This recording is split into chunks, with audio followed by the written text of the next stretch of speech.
त्याचबरोबर बिदोडी पश्चिम कोशीतील मान तालुक्यातील सर्व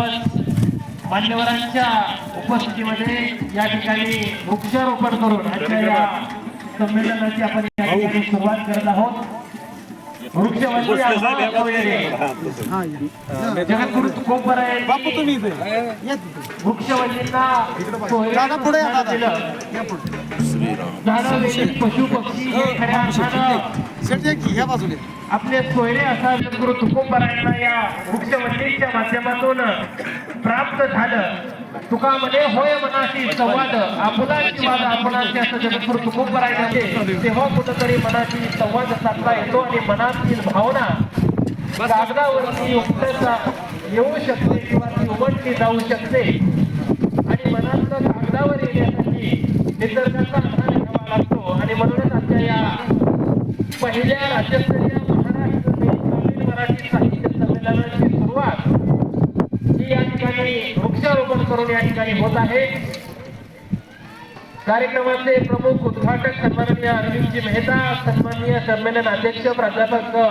रवींद्रजी कोकरे आणि त्यांच्या समवेत असणारे सर्व प्रमुख अतिथी, सर्व माण तालुक्यातून, फलटण तालुक्यातून, खटाव तालुक्यातून, सातारा जिल्ह्यातून उपस्थित राहत असलेले सर्व अतिथी, पत्रकार बांधव या सर्वांच्या उपस्थितीमध्ये आजच्या या पहिल्या राज्य ग्रामीण मराठी साहित्य संमेलनाचं वृक्षारोपण करून या ठिकाणी सुरू.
कार्यक्रमाची दीप प्रज्वलन करून आणि प्रतिमा पूजन करून या ठिकाणी सुरुवात होते. मान्यवरांच्या प्रमुख उपस्थितीमध्ये आजच्या या कार्यक्रमाचे उद्घाटक सन्माननीय अरविंदजी मेहता सर, ज्येष्ठ पत्रकार, त्याचबरोबर ग्रामीण कथाकार सन्माननीय रवींद्रजी कोकरे सर, या सर्वांच्या प्रमुख उपस्थितीमध्ये आजच्या या कार्यक्रमाचे प्रमुख अतिथी डॉक्टर प्रमोदजी भोसले सर, राज्यकर उपायुक्त मुंबई आणि सन्माननीय संचालक संत गाडगे बाबा मिशन मुंबईचे सन्माननीय शिवाजीराव मंडवर सर, या सर्व प्रमुख अतिथींच्या उपस्थितीमध्ये आजच्या या कार्यक्रमाचं दीप प्रज्वलन आणि प्रतिमा पूजन या ठिकाणी संपन्न होत आहे. ज्या ज्ञानोबरायांनी या मातीमध्ये ज्ञानाचा दिवा लावण्याचं काम केलं आणि जिथं जिथं अज्ञानाचा अंधकार होता तिथं तिथं ज्ञानाचा प्रकाश पोहोचवण्याचं काम केलं, त्या संत श्रेष्ठ ज्ञानोबरायांच्या प्रतिमेस या ठिकाणी अभिवादन केलं जातंय. त्याचबरोबर सरस्वतीच्या प्रतिमेस अभिवादन केलं जातंय आणि ज्या माणसानं खऱ्या अर्थानं स्वच्छतेच्या माध्यमातून या महाराष्ट्राच्या माणसांचं मन परिवर्तन करण्याचं काम केलं, जागेच्या स्वच्छतेबरोबर माणसांची मन सुद्धा ज्या माणसानं स्वच्छ केली त्या संत श्रेष्ठ गाडगे महाराजांच्या सुद्धा प्रतिमेचं या ठिकाणी पूजन आणि अभिवादन केलं जातंय. आणि ज्या मातेनं खऱ्या अर्थानं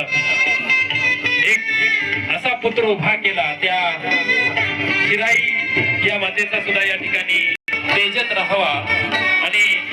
त्या दिव्याच्या माध्यमातून अज्ञानाचा अंधकार दूर व्हावा या भावनेतून खऱ्या अर्थानं दीप प्रज्वलन केलं जातं. एकदा जोरदार टाळी आपण